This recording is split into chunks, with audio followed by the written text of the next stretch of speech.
Hi friends, welcome to our channel. இன்றைக்கி மாம்பழத்தை வச்சு நம்ம சூப்பரான ஒரு ஸ்வீட் ரெசிபி தான் செய்ய போகிறோம். எப்படி செய்யலான்னு பார்க்கலாமா? மாம்பழ சீசன் முடிய போகுது, அதுக்குள்ளே செஞ்சு பார்த்துருங்க.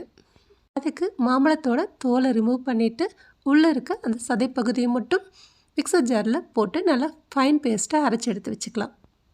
இப்போ ஒரு கடாயில் நெய் ஊற்றிட்டு முந்திரி திராட்சையை போட்டு வறுத்து எடுத்து வச்சுக்கலாம். அதே கடாயில் வெள்ளை ரவை அல்லது கோதுமை ரவை எது வேணாலும் சேர்த்திக்கலாம், டேஸ்ட்டு சூப்பராக இருக்கும். அதை போட்டு நல்லா வறுத்துக்கலாம். இப்போ ஒரு பாத்திரத்தில் சுடு தண்ணியை நல்லா கொதிக்க விட்டுக்கலாம். அதாவது 1 கப் ரவைக்கு 3 கப் தண்ணி. அதை ஒரு பாத்திரத்தில் நல்லா கொதிக்க வச்சுக்கலாம். கொதித்த தண்ணியை இந்த ரவையோடு ஒன்று ஊற்றி நல்லா மிக்ஸ் பண்ணிக்கலாம். மிக்ஸ் பண்ணும்போது கட்டி விழாது, ஏன்னா ரவையை நல்லா வறுத்துடுறோம். தண்ணியும் நல்லா கொதிக்க இருக்கும்போது ஈஸியாகவே உங்களுக்கு நல்லா மிக்ஸ் பண்ண வரும், கட்டி இல்லாமல். ரவை நல்லா வெந்ததுக்கு பிறகு 1 கப் ரவைக்கு 1.5 கப் சர்க்கரை சேர்த்துட்டு அதையும் நல்லா மிக்ஸ் பண்ணிக்கலாம். இப்போ பொடிச்சு வச்ச ஏலக்காய் தூள், அரைச்சி வச்ச மாம்பழம், கொஞ்சம் நெய் ஊற்றிட்டு நல்லா மிக்ஸ் பண்ணி கொடுக்கலாம்.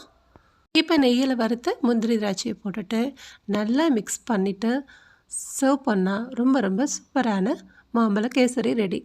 இந்த ஸ்வீட் ரெசிபி உங்களுக்கு பிடிச்சிருந்தா நம்ம சேனலை இது வரைக்கும் நீங்கள் சப்ஸ்கிரைப் பண்ணலைன்னா மறக்காமல் சப்ஸ்கிரைப் பண்ணிவிடுங்க.